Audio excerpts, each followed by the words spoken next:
Of motion को और साथ ही में जानेंगे मोमेंटम के बारे में, किसी भी मूविंग ऑब्जेक्ट का मोमेंटम क्या होता है। इससे पिछले वीडियो में हमने जाना था फर्स्ट लॉ ऑफ मोशन को, first law of motion, law of inertia. Inertia को भी समझा था हमने कि किस तरीके से मैटर की प्रॉपर्टी होती है अपनी स्टेट को चेंज होने के लिए रेजिस्टेंस, अपनी स्टेट को चेंज नहीं होने देता कोई भी एक्सटर्नल फोर्स लगाने के बाद भी, तो उस प्रॉपर्टी को हम कहते हैं इनर्शिया, जो कि मास पर डिपेंड करती थी। तो आज के वीडियो में हम जानेंगे पहले तो मोमेंटम को जानेंगे हम कि मोमेंटम क्या होता है, और फिर सेकंड लॉ ऑफ मोशन। और आज के वीडियो में ही आएगा इस चैप्टर का एक बहुत ही इंपॉर्टेंट फॉर्मूला पूरे चैप्टर का, जहां पे हम फोर्स, मास और एक्सेलरेशन इन तीनों के इक्वेशन बनाएंगे। तो शुरू करते हैं इस लेक्चर को। पहले जानते हैं मोमेंटम के बारे में।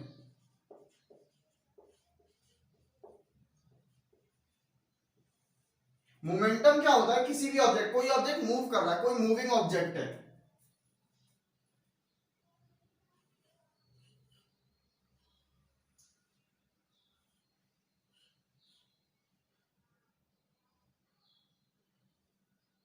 मान लो कोई मोटरसाइकिल है, कोई बाइक है, कंपनी पे ध्यान मत देना बाइक की, ठीक है, कोई बाइक है, अच्छा कोई भी ऑब्जेक्ट, साइकिल मान लो, कुछ भी मान लो यार, ड्राइंग पे ध्यान मत दो, ड्राइंग पे क्यों ध्यान दे रहे हो।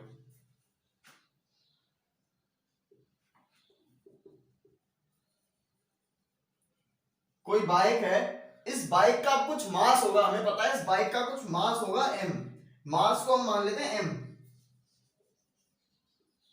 स्मॉल m मान लेते हैं इसके मास को, इस बाइक का जो मास है। और अगर ये बाइक मूव कर रही है रोड पे, इस डायरेक्शन में मान लेते हैं मूव कर रही है, मूव कर रही है तो यानी इसके पास कुछ वेलोसिटी होगी, कुछ वेलोसिटी से मूव कर रही होगी, तो इसकी वेलोसिटी को हम मान लेते हैं v, मान लेते हैं कि ये v वेलोसिटी से मूव कर रही है बाइक, ठीक है, और इसका मास है m। तो इस बाइक का जो मोमेंटम होगा, इस बाइक का हम क्या कहेंगे, जो इसका मोमेंटम है वो क्या है, इसका मास और वेलोसिटी का जो प्रोडक्ट है, प्रोडक्ट मतलब मल्टीप्लाई करके जो आंसर आता है, मल्टीप्लाई करके जो आंसर आता है उसको प्रोडक्ट कहते हैं, ऐड करके जो आंसर आता है उसको सम कहते हैं, डिफरेंस उसको कहते हैं जो सब्ट्रैक्ट करके आता है, ठीक है। तो इनका जो प्रोडक्ट होगा मतलब मल्टीप्लाई करके जो आंसर आएगा उसको हम कहेंगे इस बाइक का मोमेंटम। तो डिफाइन मैं कर देता हूं इसको, यहीं पे डेफिनेशन लिख लेना मोमेंटम की, the product of mass and velocity of a moving object is called its momentum, is called its momentum, उसको उसका मोमेंटम कहेंगे, इनका प्रोडक्ट, इसका मास है m और वेलोसिटी है v, तो यानी इसका जो मोमेंटम होगा वो होगा, मोमेंटम को डिनोट किससे करते हैं, सिंबल क्या है, स्मॉल p, mv, इसको मैं ऐसे या फिर डिटेल में m इंटू वी। अब इतना तो पता होगा ना कि यहाँ पे अगर इसको मैं mv लिख दूं सिंपल, तो यानी m और v का मल्टीप्लाई हो रहा है, ये तो पता ही होगा, 8th 7th जूनियर क्लास में पढ़ा होगा, ठीक है। डेफिनेशन नोट करो। फिर बात करते हैं मोमेंटम की यूनिट की, मोमेंटम की यूनिट क्या होती है, नोट कर ली वीडियो पॉज करके।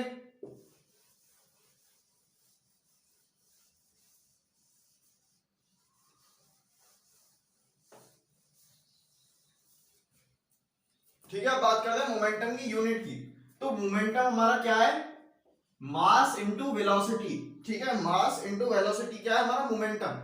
तो मोमेंटम की जो यूनिट होगी, मोमेंटम की यूनिट वो क्या होगा, मास की यूनिट और वेलोसिटी की यूनिट का हम अगर प्रोडक्ट कर दें, उनको भी मल्टीप्लाई कर दें, तो क्या होगा, हमारी मोमेंटम की यूनिट आ जाएगी। अच्छा, तो मास की यूनिट की बात करें, मास को हम किस में मेजर करते हैं, कई सारी यूनिट है मास की हमारी, ग्राम है, किलोग्राम है, पाउंड है, ठीक है, टन, क्विंटल, कई सारी यूनिट्स हैं। लेकिन एक होता है एसआई यूनिट। एसआई यूनिट क्या होती है, जो कि पूरे वर्ल्ड में एक्सेप्ट की गई हो, उनको हम कहते हैं एसआई यूनिट, जो पूरे वर्ल्ड में एक्सेप्ट की गई हो। जैसे कि अब कुछ एसआई यूनिट जो नहीं है, उनकी अगर मैं बात करूं तो इंडिया में वेट को हम ग्राम में भी नाप लेते हैं, ठीक है, लेकिन वहीं पे अगर हम अमेरिका चले जाए तो वहां पे पाउंड में मेजर करते हैं वेट को, तो यानी वो एसआई यूनिट नहीं है हमारी। लेंथ की बात करूं तो इंडिया में तो मीटर, किलोमीटर कुछ भी नाप, मतलब अलग अलग यूनिट में नाप लेते हैं। अगर किसी और देश में जाए वहां पे माइल्स, यार्ड्स, इंचेस, इनमें मेजर करते हैं। तो यानी टाइम, ये यूनिट जो होती है ये अलग अलग वेरी करती हैं। लेकिन एक सिस्टम को हमने, एक यूनिट को हमने इंटरनेशनली मान लिया कि हाँ ये जो यूनिट है ये हर जगह पे एक्सेप्ट की जाएगी, उनको हम बोलते हैं एसआई यूनिट, और उन्हीं को हम सबसे ज्यादा इंपॉर्टेंस देते हैं। तो एसआई यूनिट जो मास की होती है वो होती है हमारी किलोग्राम, केजी, किलोग्राम होती है हमारी मास की एसआई यूनिट, और वेलोसिटी की हमारी एसआई यूनिट होती है मीटर पर second, metre divided by second. Velocity क्या था हमारा, displacement upon time, displacement upon time, displacement की एसआई यूनिट क्या है मीटर, टाइम की एसआई यूनिट सेकंड, तो मीटर पर second, metre divided by second, ये हो गई हमारी वेलोसिटी की यूनिट। मोमेंटम की यूनिट की यानी मैं बात करूं तो ये होगा किलोग्राम मीटर पर सेकंड, इसको हम ऐसे भी लिख सकते हैं केजी मीटर पर सेकंड। ये आ गई हमारी मोमेंटम की यूनिट, किलोग्राम मीटर पर सेकंड। अच्छा, एक क्वेश्चन छोटा सा, मतलब मैं ऐसे बोल दे रहा हूं, आंसर कमेंट में लिख देना और यूनिट के साथ में लिखना। कोई ऑब्जेक्ट मूव कर रहा है, कोई भी ऑब्जेक्ट है, ऑब्जेक्ट का क्या है, मास जो है उसका 500 किलोग्राम है, और वेलोसिटी है उसकी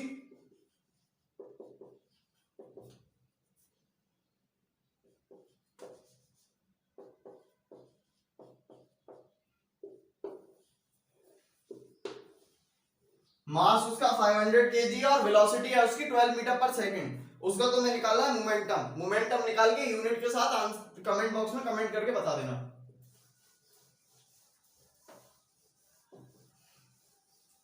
ठीक है, तो मोमेंटम में इतने टॉपिक समझ में आए, इतने टॉपिक समझ में आ जाने चाहिए। मोमेंटम का बेसिक आइडिया क्लियर हो जाना चाहिए कि मोमेंटम है क्या। मोमेंटम एक्चुअली क्या है, प्रोडक्ट है किसका, किसी भी मूविंग ऑब्जेक्ट के मास का और वेलोसिटी का। ठीक है, अच्छा अब बात करते हैं सेकंड लॉ ऑफ मोशन की।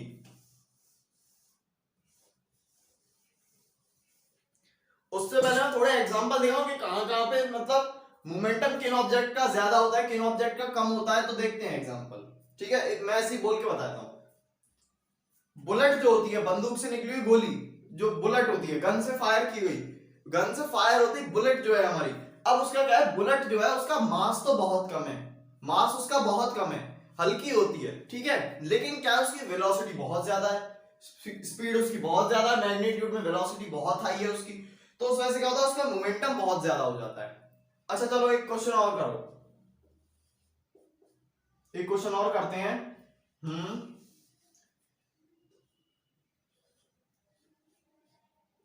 यहां पे तुम खड़े हुए हो, ठीक है, अच्छा, और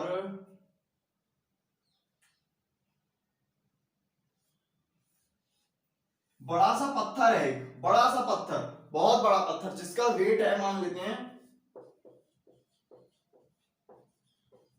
10,000 kg, 10,000 kg का एक बड़ा सा स्टोन है, रॉक, एक रॉक है, और साथ में क्या है, यहीं पे इसी के साथ में, इसी के मतलब साइड में एक इंसान खड़ा हुआ है, वो क्या करता है,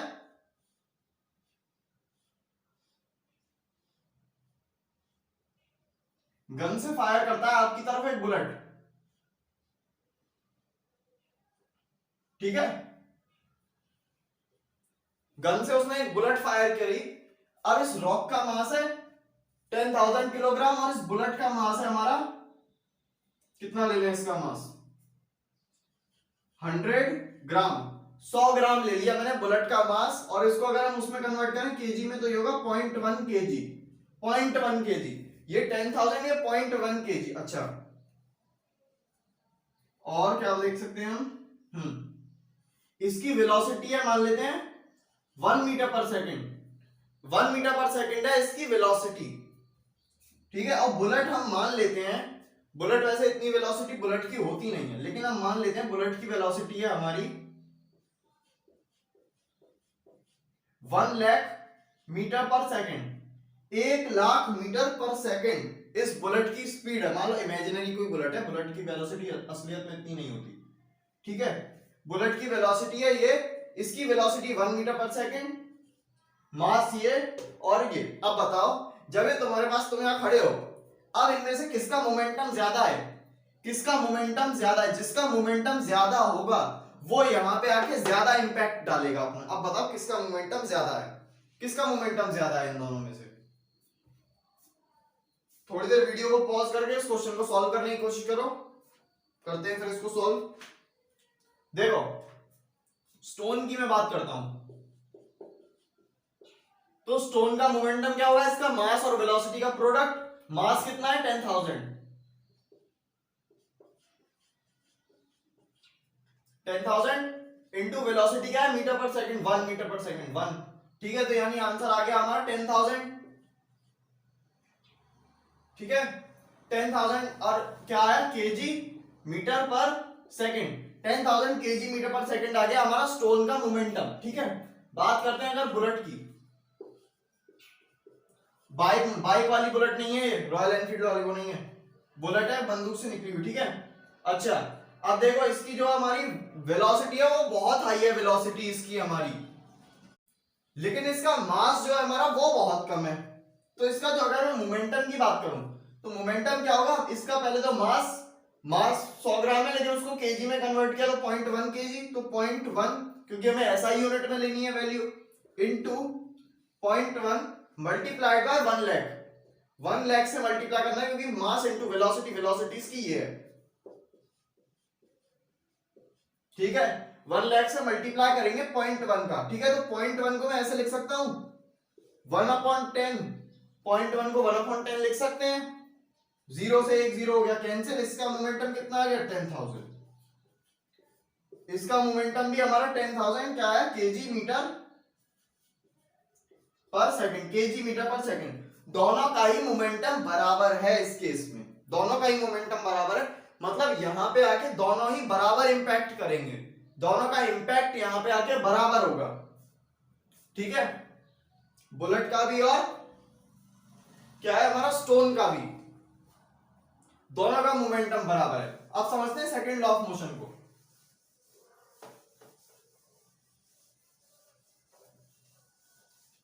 second law of motion, 3 law है हमारे मोशन के। फर्स्ट लॉ हो चुका है, सेकंड लॉ अभी हो रहा है, और थर्ड लॉ बहुत सिंपल है। थर्ड लॉ तो कोई दिक्कत नहीं है, थर्ड लॉ में ना कोई इक्वेशन है इतनी कॉम्प्लेक्स ना कुछ है। ठीक है, थर्ड लॉ भी देख लेंगे आसानी से। हेडिंग डालो second law of motion, second law of motion, heading लगा लो सेकंड लॉ ऑफ मोशन। इसके बाद इसका स्टेटमेंट लिखते हैं। तो स्टेटमेंट जो बनेगा इसका स्टेटमेंट है हमारा change in momentum of an object is directly proportional to directly proportional to the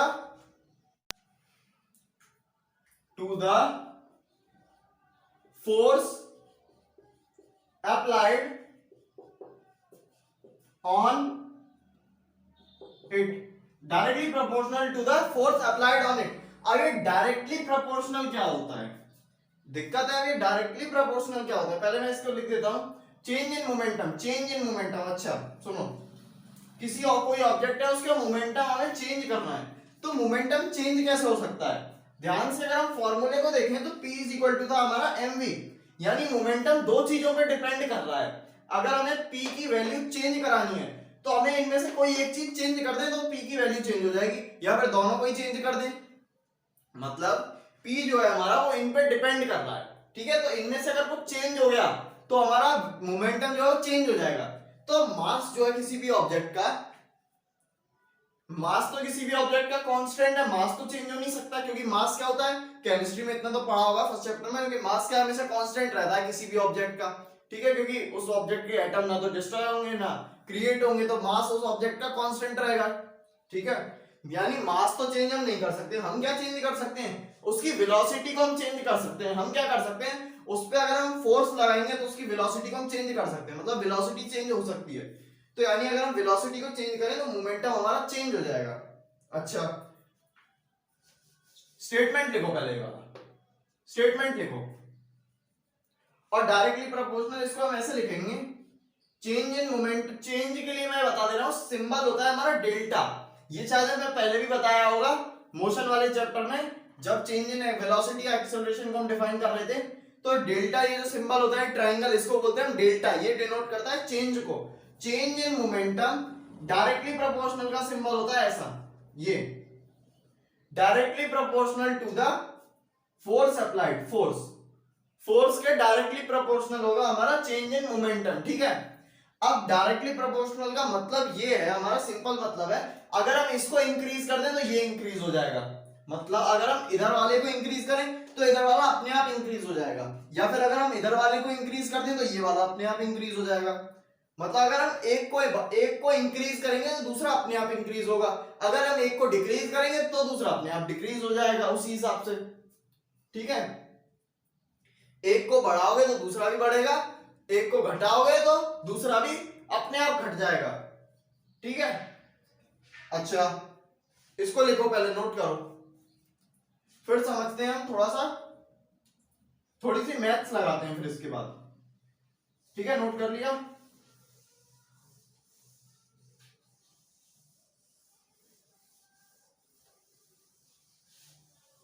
अब देखो, चेंज इन मोमेंटम, हाँ, तो मोमेंटम चेंज करना था, ठीक है। तो यानी मोमेंटम चेंज हुआ है तो इसका कुछ मोमेंटम, एक तो फाइनल मोमेंट, चलो डायग्राम से समझते हैं। कोई ऑब्जेक्ट है, कोई बाइक है, कोई कार है, कुछ भी मान लो, कोई भी ऑब्जेक्ट है जिसका मास है हमारा m मास है इसका, और वेलोसिटी v वेलोसिटी से मूव कर रहा था। शुरुआत में इनिशियल कंडीशन में v वेलोसिटी से मूव कर रहा था, ठीक है, कोई दिक्कत नहीं है, v वेलोसिटी से चेंज करता रहा था, बढ़िया, v वेलोसिटी से मूव कर रहा था। अच्छा, मोमेंटम इसका यहाँ पे क्या होगा, मोमेंटम क्या होगा यहाँ पे इसका, मोमेंटम को मैं इसके मोमेंटम को बोलता हूँ p इनिशियल, p आई लिख देता हूं मैं उसको, p इनिशियल मतलब इनिशियल मोमेंटम, ठीक है। तो उसकी वैल्यू क्या होगी, इसको मैं v1 मान लेता हूं, v1, या फिर इसको u मान लेता हूं, u, क्योंकि हमने मोशन वाले चैप्टर में भी देखा था कि इनिशियल वेलोसिटी के लिए हम सिंबल क्या यूज करेंगे, u। इनिशियल वेलोसिटी में इसको u मान लेता हूं, सिंबल है, हम कुछ भी यूज कर सकते हैं, सिंबल हमारी मर्जी है, ऐसा कुछ नहीं है कि वेलोसिटी के लिए हमेशा v ही लिखना है हमको, या फिर एक्सेलरेशन के लिए a ही लिखना है हमको, सिंबल है, कुछ भी यूज करो अपनी मर्जी से, ठीक है। Initial momentum is equal to होगा हमारा मास इनटू वेलोसिटी, mu, ठीक है, mu क्या है हमारा, इनिशियल वेलोसिटी, u हमारा क्या है, इनिशियल वेलोसिटी, ठीक है। तो p इनिशियल, मोमेंटम इनिशियल क्या है हमारा, mu, ठीक है। अब हमने क्या किया, इस पे हमने फोर्स लगाया, इस पे हमने कुछ भी किया, इसका फोर्स लगाया, और जब ये ऑब्जेक्ट यहां पे आया, मतलब हमने इसको एक्सेलरेशन दिया, नोट करना, वेलोसिटी इसकी यहां पे यहां तक चेंज हो गई, हमने इसमें फोर्स लगाया, वेलोसिटी चेंज हो, फोर्स का इफेक्ट क्या है, वेलोसिटी को इंक्रीज कर सकता है, फोर्स के इफेक्ट में हमने पढ़ा था फर्स्ट वीडियो में, वेलोसिटी को इंक्रीज कर सकता है फोर्स, तो यानी फोर्स लगेगा तो इसकी वेलोसिटी इंक्रीज हो जाएगी इस डायरेक्शन में। अब इसका मास तो चेंज नहीं हुआ, मास अभी भी इसका m है, मास इसका अभी भी m है, लेकिन क्या हुआ, जब ये यहां पे आया तब इसकी वेलोसिटी u से चेंज हो गई, v हो गई थी, वेलोसिटी इंक्रीज हो गई, हमने इसमें फोर्स लगाया, वेलोसिटी इंक्रीज हो गई, एक्सेलरेशन मिल गया इसको कहीं से, ठीक है। तो अब इसका जो मोमेंटम यहां पे होगा, यहां पे, इसको मैं बोल रहा हूं p फाइनल, pf लिख देता हूं, ठीक है। Final momentum is equal to क्या होगा, mv, mass into final velocity, ठीक है, mv। अच्छा, अगर मैं चेंज इन मोमेंटम की बात करूं, change in momentum delta p, तो डेल्टा p क्या होता है, p final minus p initial, p final minus p initial हमारा होता है डेल्टा p। कुछ भी हो अगर चेंज होगा तो हम ऐसे निकालेंगे, final minus initial, change in velocity क्या था, final velocity minus initial velocity, ठीक है। अच्छा, तो ये तो हो गया चेंज इन मोमेंटम। अच्छा, अब इसके वैल्यूज पुट करते हैं, ये वाली वैल्यूज जो आई है हमारी इसमें पुट करते हैं, तो डेल्टा p जो है हमारा, डेल्टा p हमारा निकल के आ जाता है, p फाइनल की वैल्यू देखें, mv माइनस mu, ये निकल के आ गया हमारा, mv माइनस mu निकल के आ जाता है हमारा, ठीक है। अच्छा, अब इसमें से अगर मैं ये कर दूं, delta p is equal to है हमारा delta P is equal to हमारा क्या होगा, अगर मैं इनमें से एम कॉमन ले लूं, एम को मैंने कॉमन ले लिया बाहर, एम मुझे दिख रहा है यहां पे भी एम है, यहां पे भी एम है, मैंने इसको बाहर निकाल दिया, v माइनस यू। ये समझ में आया क्या किया मैंने, ये समझ में, एम को मैंने कैसे बाहर निकाला। अरे ऐसे सोचो ना, एम को अगर मैंने एम को बाहर निकाला, अगर मैं एम को इसमें मल्टीप्लाई कर दूं अंदर, तो क्या मुझे यही नहीं मिल जाएगा ऊपर वाला ही टर्म। एम को इसमें मल्टीप्लाई करो इस पूरे में, तो एम को पहले v से मल्टीप्लाई करेंगे तो एम भी आएगा, माइनस की जगह माइनस लगाएंगे, एम को u से मल्टीप्लाई करेंगे तो एम यू आ जाएगा। मतलब यही चीज है, इसी को मैंने ऐसे लिख दिया, एम को बाहर निकाल के। अच्छा तो ये तो हमारा एक चीज निकल के आ गई, ठीक है। अब हमारा सेकंड लॉ क्या कहता है कि चेंज इन मोमेंटम जो हो रहा है टाइम के साथ, टाइम के साथ जो हमारा चेंज इन मोमेंटम हो रहा है वो किसके डायरेक्टली प्रोपोर्शनल है, फोर्स के, फोर्स के डायरेक्टली प्रोपोर्शनल है वो, ठीक है। यहीं पे करते हैं, force is directly proportional to क्या है हमारा, delta P upon time, delta P upon time. Change in momentum के भी डायरेक्टली प्रोपोर्शनल है, change in momentum rate of change of momentum के डायरेक्टली प्रोपोर्शनल है। मतलब अगर हम फोर्स को इंक्रीज करेंगे तो मोमेंटम उतना ही जल्दी चेंज होता जाएगा। अगर इस एग्जांपल में समझो, अगर मान लो यहां पे इसकी वेलोसिटी थी 2 मीटर पर सेकंड, ठीक है, और मुझे यहां पे चाहिए 3 मीटर पर सेकंड, तो मैंने कुछ फोर्स लगाई, ठीक है, तो 2 से 3 हो जाएगी। यहां पे वेलोसिटी थी 2 मीटर पर सेकंड, लेकिन यहां पे मुझे चाहिए 8 मीटर पर सेकंड, तो यानी चेंज इन वेलोसिटी बढ़ गया, यानी अब मुझे ज्यादा फोर्स लगानी पड़ेगी इस पे। पहले मुझे इसकी वेलोसिटी को 3 मीटर पर सेकंड तक ले जाना था, तो कम फोर्स में चली गई। अब मुझे इसको 8 तक ले जाना है, 8 मीटर पर सेकंड, तो मुझे इसमें ज्यादा फोर्स लगानी पड़ेगी। तो यानी समझ में आ रहा है ना, मतलब जितनी ज्यादा फोर्स होगी चेंज इन मोमेंटम उतना ज्यादा होगा। वेलोसिटी का चेंज मतलब क्या है, चेंज इन मोमेंटम, क्योंकि मोमेंटम किस पे डिपेंड कर रहा है, चेंज इन वेलोसिटी पे। ध्यान से देखो, एक और यहां पे ध्यान से देखो, चेंज इन मोमेंटम जो है, चेंज इन मोमेंटम वो चेंज इन वेलोसिटी, ये हमारा क्या लिखा हुआ है, डेल्टा वी ही तो लिखा हुआ है यहाँ पे, V final minus V initial, delta V पे डिपेंड कर रहा है, डेल्टा पी जो है हमारा। तो यानी मोमेंटम चेंज करने पे वेलोसिटी चेंज करने पे मोमेंटम चेंज होगा और उतना ही चेंज होगा। तो यानी ये रिलेशन हमारा आ गया। अच्छा वैल्यू पुट करो, डेल्टा पी की इसमें वैल्यू पुट करके देखो जरा, एफ जो है हमारा डायरेक्टली प्रोपोर्शनल है किसके, M V minus U divided by time, ठीक है। यहां से मैं रेज कर रहा हूं इसे, एफ हमारा डायरेक्टली प्रोपोर्शनल है M multiplied by V minus U. अच्छा अब देखो ध्यान से,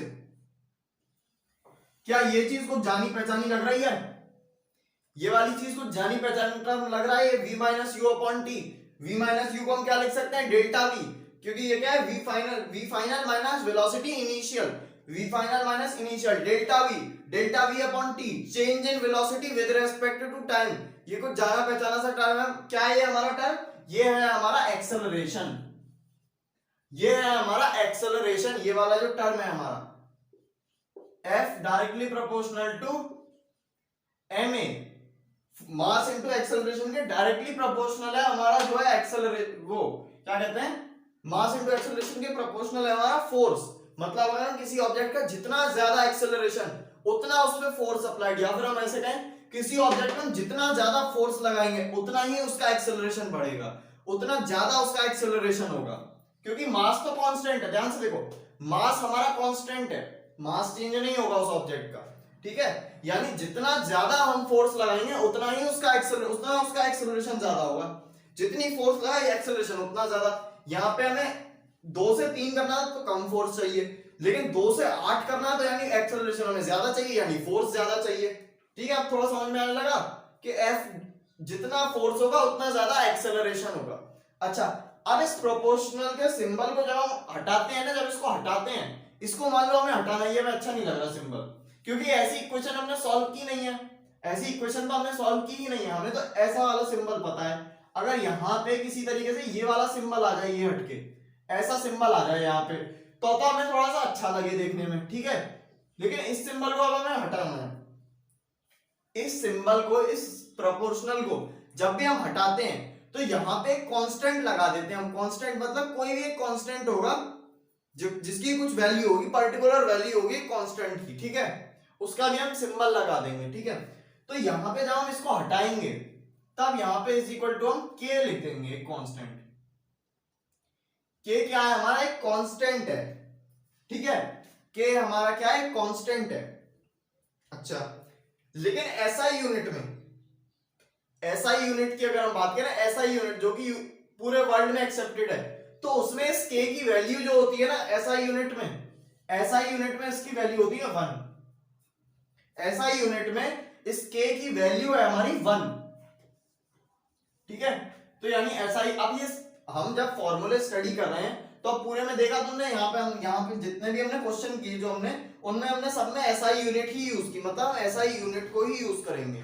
तो यानी के की वैल्यू हो गई हमारी 1, यानी 1 का किसी को मल्टीप्लाई करें तो उसे कोई फर्क पड़ता है, नहीं पड़ता, उसे कोई फर्क नहीं पड़ता। 1 का तुम 1000 बार मल्टीप्लाई कर दो उसमें, मतलब ऐसे नहीं कि 1000 का मल्टीप्लाई कर दिया, ऐसे लिख दो 1 into 1 into 1 into 1, ऐसे 1000 बार लिख दो तुम, आंसर क्या होगा, 1 ही आएगा आंसर, उसको कोई फर्क पड़ेगा नहीं पड़ेगा, ठीक है। तो यानी इसमें 1 का मल्टीप्लाई किया तो इसको कोई फर्क पड़ेगा, यानी हमारा जो रिलेशन निकल के आएगा वो आएगा F is equal to ma। और इसे याद कर लेना, इसको मतलब छोड़ मत देना, ये चीज तुम फिजिक्स में छोड़ नहीं सकते। फिजिक्स में इसको अगर छोड़ दिया तो फिजिक्स पूरी बर्बाद है, फिजिक्स में कुछ नहीं समझ में आएगा। ये सबसे इंपॉर्टेंट फॉर्मूला है, F is equal to ma। इसको लिखो, बार बार लिखो, इसको याद करो, कुछ भी करो, तोड़ दो मरोड़ दो, कुछ भी कर दो इसको, लेकिन ये दिमाग में सेट हो जानी चाहिए। F is equal to ma, force is equal to mass into acceleration, ठीक है, ये बात याद हो जाए अच्छे तरीके से। अच्छा, ठीक है, फोर्स की अगर मैं इनकी यूनिट की बात करूं, अब तो ये नीचे का मिटा दूं, समराइज कर देता हूं पहले। तो मैंने इनकी वैल्यू लिखी थी पहले पीएफ और पीआई की, यहां से पीएफ की वैल्यू क्या थी एमवी, पीआई की वैल्यू क्या थी एमयू, वही हमने यहां पे लिखा वैल्यूज, फिर एम को कॉमन लिया, डेल्टा पी की वैल्यू निकाल रहे थे, एम को कॉमन लिया, ठीक है। फिर हमने ये रिलेशन लिखा किससे, सेकंड लॉ ऑफ मोशन, ये हमारा सेकंड लॉ ऑफ मोशन है, ये हमारा सेकंड लॉ ऑफ मोशन है, यहां से आया ये, ठीक है, ये लिखा। इसमें डेल्टा पी की ये वाली वैल्यू रखी हमने, वैल्यू रख के हमारा ये आ गया। अब हमने देखा ये वाला टर्म तो हमारा एक्सेलरेशन बन गया, इसकी जगह पे एक्सेलरेशन लिखा, प्रोपोर्शनल का साइन लग रहा था, उसको हटाने के लिए, इक्वल लगाने के लिए यहाँ पे कांस्टेंट आया, जिसकी की एसआई यूनिट में वैल्यू 1 है। कोई और यूनिट हुई, अगर एसआई के अलावा कोई और यूनिट ले ली हमने तो इसकी वैल्यू 1 हो, ये गारंटी नहीं है, लेकिन एसआई में इसकी वैल्यू 1 है, एसआई यूनिट में तो 1 है, तो उसको मल्टीप्लाई करने से कोई फर्क पड़ेगा नहीं। तो यानी F is equal to ma, ये हमारा निकल के आ जाता है फाइनल इक्वेशन। अब देखते हैं इसकी यूनिट, इसमें जो टर्म्स है उनका यूनिट क्या है। तो फोर्स की हमारी यूनिट अगर मैं बात करूं तो यूनिट क्या कैसे निकल के आएगी फोर्स की, अब इनकी यूनिट का मल्टीप्लाई कर दें, इसकी यूनिट और इसकी यूनिट, इनका मल्टीप्लाई कर दें तो फोर्स की यूनिट आ जाएगी। तो यानी इसकी यूनिट क्या है केजी, मास की एसआई यूनिट हमारी केजी है, एक्सेलरेशन की एसआई यूनिट है हमारी मीटर पर सेकंड स्क्वायर, मीटर पर सेकंड स्क्वायर है हमारी एक्सेलरेशन की यूनिट, यानी फोर्स की यूनिट क्या हो गई केजी मीटर पर सेकंड स्क्वायर। इसी को हम बोलते हैं केजी मीटर पर सेकंड स्क्वायर को हम बोलते हैं न्यूटन, इसको हम बोलते हैं न्यूटन। न्यूटन साइंटिस्ट का नाम तो सुना ही होगा ना, उन्हीं के नाम पे रखा गया है इसका नाम, फोर्स की यूनिट। फोर्स की यूनिट हमारी यानी क्या होती है, एसआई यूनिट होती है फोर्स की न्यूटन, जिसको कि अगर हम और तो ब्रेक करें इसको तो क्या हो जाएगा केजी मीटर पर सेकंड स्क्वायर, ठीक है। फोर्स की यूनिट कोई भी पूछे अगर तो न्यूटन ही बताना, इसके चक्कर में मत जाना, न्यूटन ही बताना। लेकिन अगर कोई बहुत डिटेल में पूछता जा रहा है, किसी को आदत है बहुत ज्यादा कुरेद के बहुत ज्यादा डिटेल में पूछने की, तो उसको ये बता देना, ठीक है। वैसे ऐसी बात डिस्कशन कौन करता है इन चीजों पे, ऐसा तो नहीं है रिश्तेदार घर पे आए इन चीजों पे डिस्कशन कर रहे हैं, आइंस्टाइन के घर पे होता होगा ऐसा, ठीक है। तो इतनी इंफॉर्मेशन काफी है आज के लेक्चर के लिए। अगर आज के लेक्चर में कुछ छूट गया होगा, कोई टॉपिक छूट गया होगा अगर गलती से, तो मैं उसको अगले वीडियो में कवर करा दूंगा। अगले वीडियो में हम पढ़ेंगे थर्ड लॉ ऑफ मोशन के बारे में, जो कि बहुत ही सिंपल लॉ है, ठीक है। थर्ड लॉ ऑफ मोशन को पढ़ेंगे अब अगले वीडियो में।